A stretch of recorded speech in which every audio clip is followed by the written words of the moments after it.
everyone, welcome back to podcast.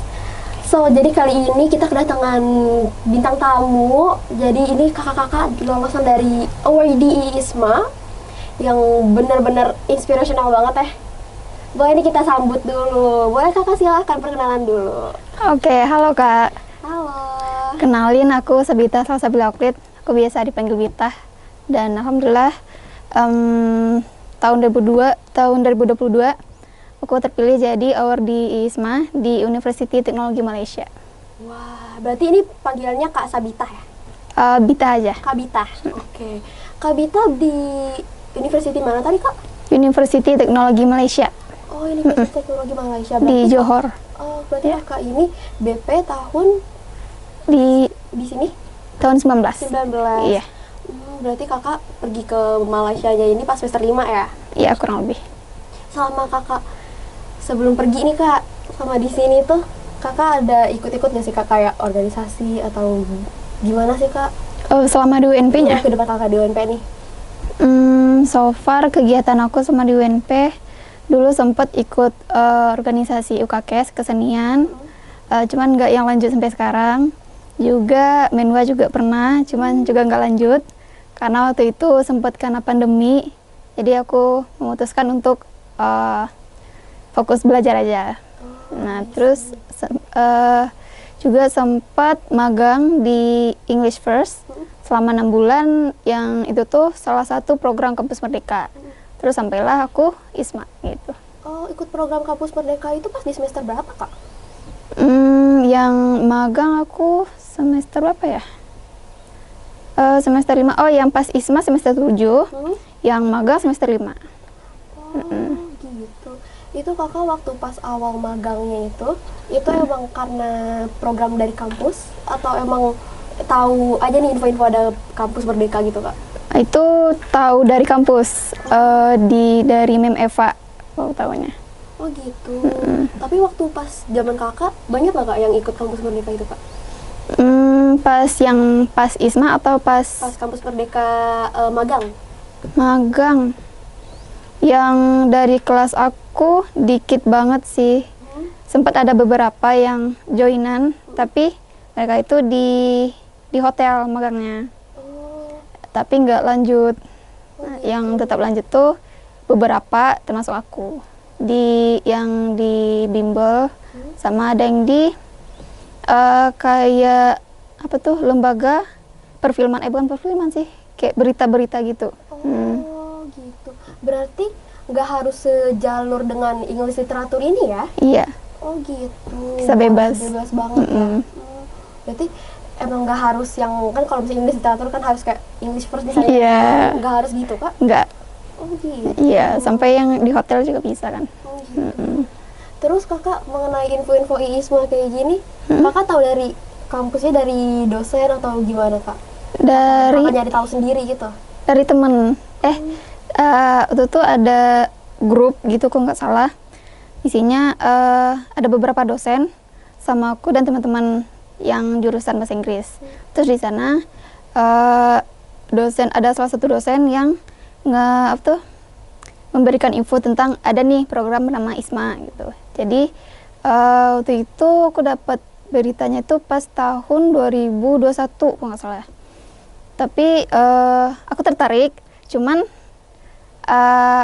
deadline buat menyelesaikan pendaftarannya tuh mepet banget kalau di aku. Makanya tuh soalnya bahasa Inggris aku nggak yang sebagus itu pas waktu itu. Jadi kalau tetap aku ngambil Duolingo buat bisa daftar ISMA, mungkin hasilnya nggak mencapai batas mungkin gitu. Makanya aku memutuskan untuk ngambil yang 2022 aja. Oh, jadi nyari peluang yang lebih besar lah ya, Iya, yang persiapan. memungkinkan kan ya. Persiapan setahun. Itu Kakak persiapan yang sebelum-sebelumnya, pas dari Kakak tahu nih, itu kan kalau sekarang tuh susah ya Kak buat maintain, kita tetap harus belajar, dimana kita juga banyak nih tugas kampus yang ini itu, belum lagi kalau misalnya kalau tugas-tugas apa sih namanya matkul MKU gitu-gitu kan, belum lagi Kakak juga harus ngejar nih buat bahasa Inggris ke sana. Gimana sih Kakak cara nge-manage itu semua itu? Manage waktunya? Iya. selama di UNP atau pas ISMA? Sama di UNP. Sama di UNP mungkin aku bikin kayak jadwal gitu ya, kayak daily schedule. Jam segini harus misalnya dari pagi itu jadwal productivity, kayak bikin kayak belajar bahasa Inggris atau mempelajari skill baru gitu-gitu. Nah, siangnya itu melakukan hal yang mandatory, yang wajib, kayak tugas dan pokoknya yang harus cepat diselesaikan. Nah, malamnya baru kayak kegiatan yang untuk cooling down, untuk refreshing gitu-gitu.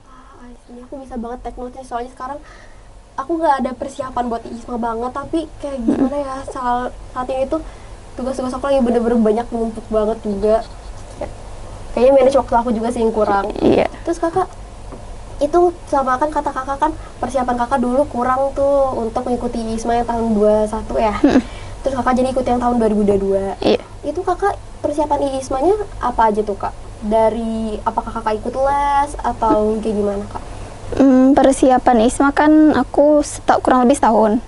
Nah itu selama itu aku belajar bahasa Inggris otodidak, belajar dari berbagai sumber sih, YouTube, dari website segala macam. Juga ada bantuan kelas dari UNP, ada kelas selama kurang lebih 2 bulan lebih.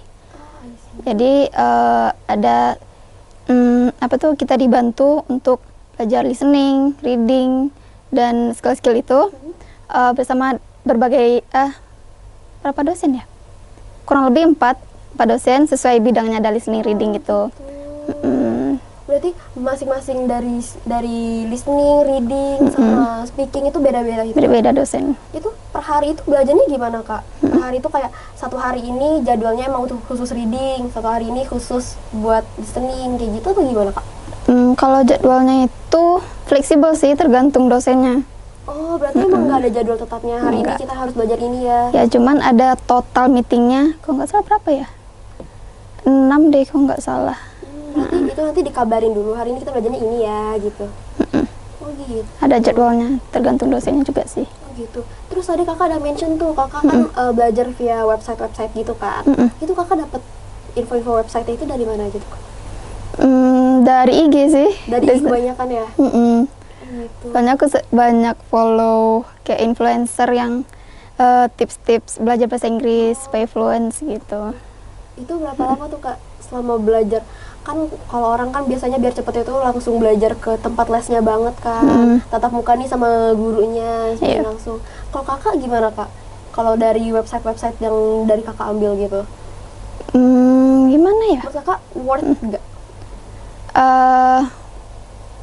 Kalau menurut aku dari apa ya, terlepas dari berbagai sumber kita belajar, tergantung niat sih. Iya. Nah, kalau misalnya bimbel tapi niat nggak ada ya sama aja. Ya bener sih. Iya. Bener sih. Udah bimbel capek-capek tapi ini cuma main-main aja kan kak. Itu kakak kalau misalnya kan ambil les-les gitu kak, kan kalau misalnya dari website itu gimana tuh kak? Lebih mahal nggak sih kak daripada? Lebih murah website sih. Soalnya website ya? ada yang gratis, ada yang berbayar. Cuman yang berbayar ini apa ya, kurang lebih yang aku pakai 70.000 akses selama 6 bulan gitu. Lumayan sih ya. Lebih fleksibel juga ya kak, bisa dibawa kemana-mana, mau di rumah, lagi di luar juga. Kapan-kapan pun bisa. Iya, iya benar sih, daripada harus ke les kan. Les ya benar sih. Itu kak, kalau nih persiapan ISMA kakak, kan tadi kita udah ngomongin nih tentang persiapan bahasa Inggrisnya kakak. Kalau tentang persiapan berkas-berkas kakak kayak gitu gimana kak? Persiapan berkas yang harus disiapin gitu? Lumayan sih, lumayan banyak banget macamnya. Banyak banget sih. Ribet nggak kak ngurusnya kak? Kalau aku nggak sih, soalnya mostly dokumen-dokumen itu dibantu sama pihak internasional UNP sama Mistika. Alhamdulillah jadi lebih gampang lah. Alhamdulillah, berarti UNP benar-benar banyak membantu banget ya. Ya, mensupport banget sih UNP. Alhamdulillah. Terus itu kakak dari UNP terus ke Johor ya? Ke universitas di Johor situ kakak ambil major apa kak? Di sana aku ngambil major Urban and Regional Planning. Tentang apa itu kak? Tentang bagaimana tata kota gitu. Oh, PWK gitu ya, perencanaan wilayah ke tata kota gitu ya? Iya, kurang lebih gitu. Oh gitu. Tapi kan itu linjur banget Kak daripada ilmu literatur nih. Itu struggle-nya gimana aja sih Kak? Kalau dibilang struggle banget sih. Parah ya? Parah. Soalnya kan aku nggak ada basic itu sama sekali. Yang dimana aku bahasa Inggris, tiba-tiba ke urban regional planning. Nah, itu tuh di sana tuh banyak banget yang materi-materi yang hitungan. Dan sedangkan aku literatur mana ada hitung-hitungan ya? iya, dan dari sononya pun aku nggak kuat kalau soal hitung-hitungan. Nah, jadi pas di sana overwhelmed lumayan. Cuman alhamdulillah banyak teman-teman yang bisa ditanyain gitu. Jadi kayak bikin study group, belajar bareng kayak malam-malam gitu. Oh gitu. Emang kakak apa sih yang jadi pertimbangan kakak gitu? Kenapa milihnya jadi linjur? Kenapa nggak ikut yang literatur juga aja? Karena aku pengen nyoba hal yang baru sih, sesimpel itu. Tapi ternyata seru ya? Seru dan challenging. Lumayan ya Kak. Tapi itu kan kata kakak itu benar-benar struggling parah dan drained banget kan. Itu kakak gimana tuh cara ngeredam semuanya itu? Sedangkan kakak jauh nih dari kota asal kakak. Itu gimana cara kakak nge-refreshnya kembali gitu?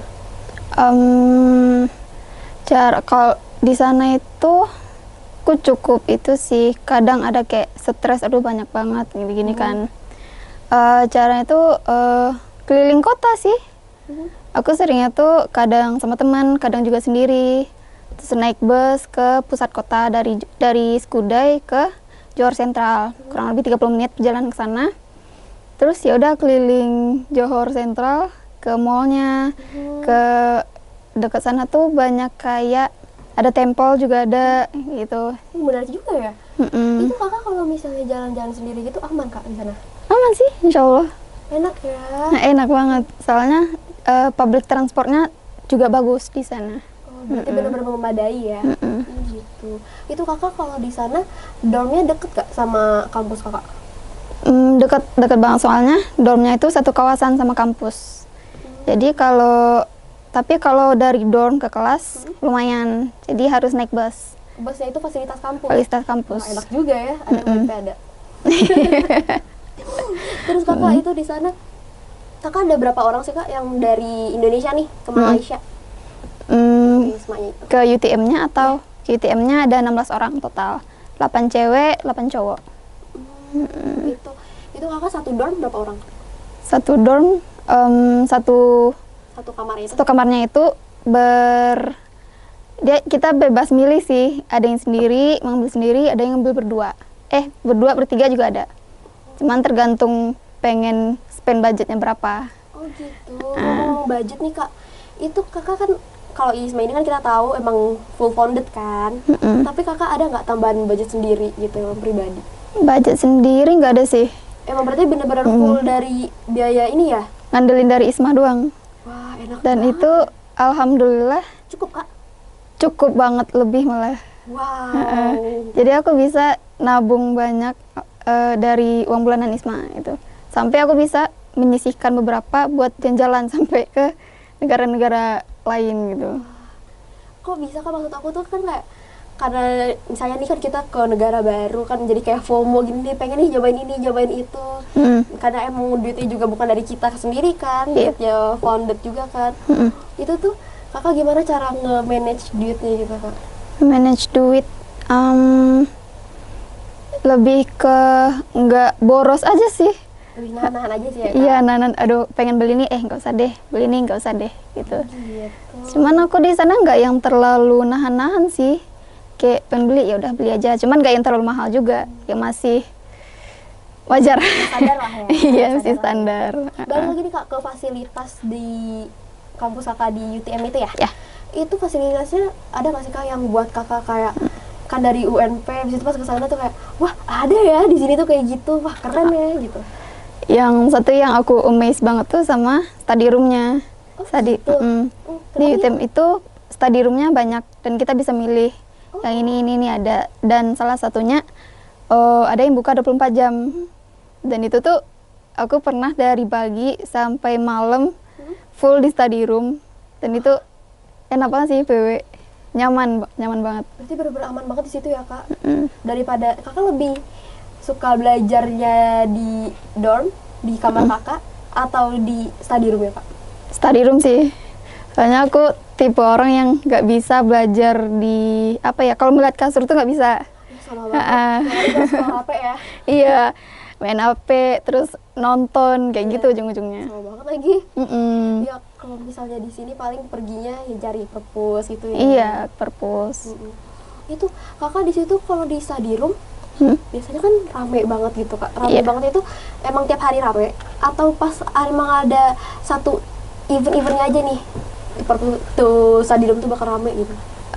Study roomnya tuh kalau hari biasa lumayan, cuman nggak yang rame banget. Tapi kalau pas masa-masa ujian tuh rame banget sih, jadi nggak bisa duduk. Padet ya? Sampai nggak bisa duduk? Iya. Berarti harus nge-sit apa sih, nyari tempatnya itu emang dari pagi gitu ya? Tergantung sih hoki-hokian, kalau ada yang pergi ya udah masuk kayak gitu. Dibatasin nggak sih kak tempatnya itu kayak sehari itu misalnya dikasih KTM-nya gitu, sehari itu ada berapa mahasiswa yang boleh masuk gitu? Oh nggak ada sih, bebas banget. Enak banget. Makanya itu aku suka banget, yang paling memorable tuh study roomnya.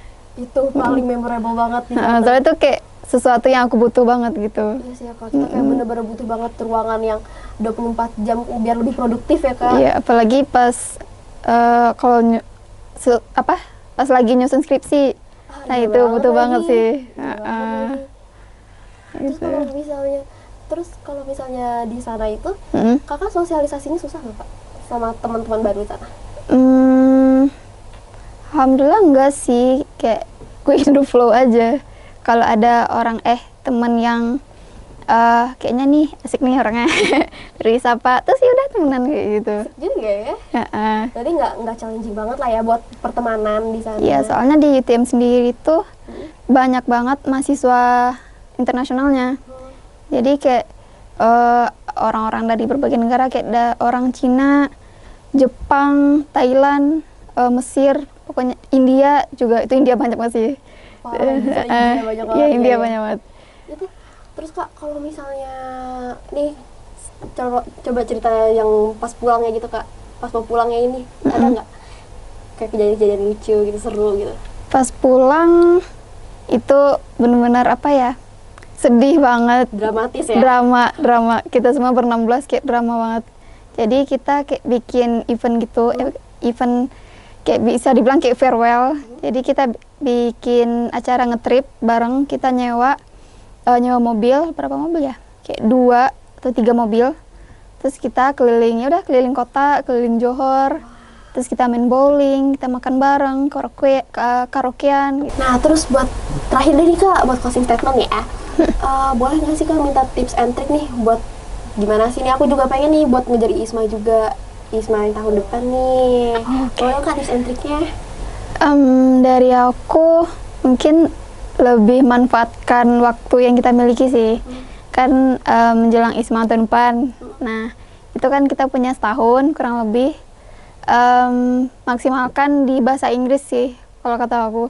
Soalnya bahasa Inggris tuh yang paling penting dalam ISMA. Skill yang paling penting untuk dapat lolos jadi awardee. Yang dimana itu kita perlu untuk pertama untuk tes bahasa Inggrisnya. Kayak aku dulu Duolingo. Terus dalam menyusun esai juga esai, dan terakhir interview.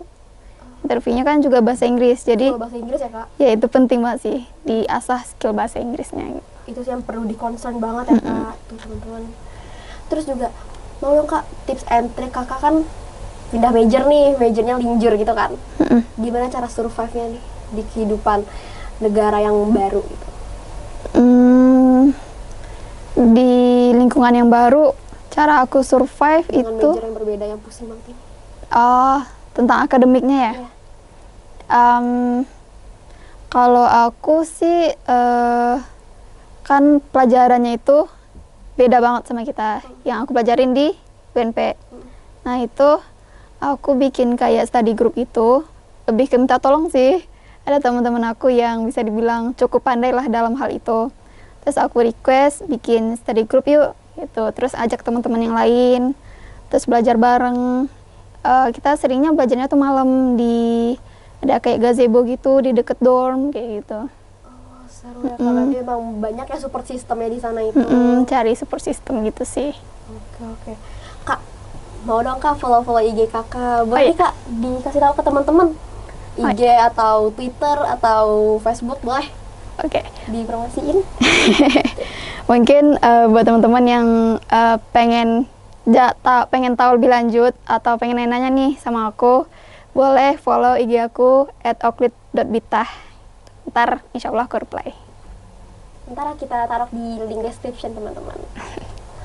Oke, makasih banyak Kak Bita atas sharing-sharingnya ini, bener-bener insightful banget di aku. Aku bener-bener banyak banget nih belajar dari Kakak buat manage waktu, manage duit, terus gimana juga persiapannya segala macam. Ternyata emang gak mudah ya Kak, dan juga usaha gak mengkhianati hasil sih ya Kak. Iya, bener banget.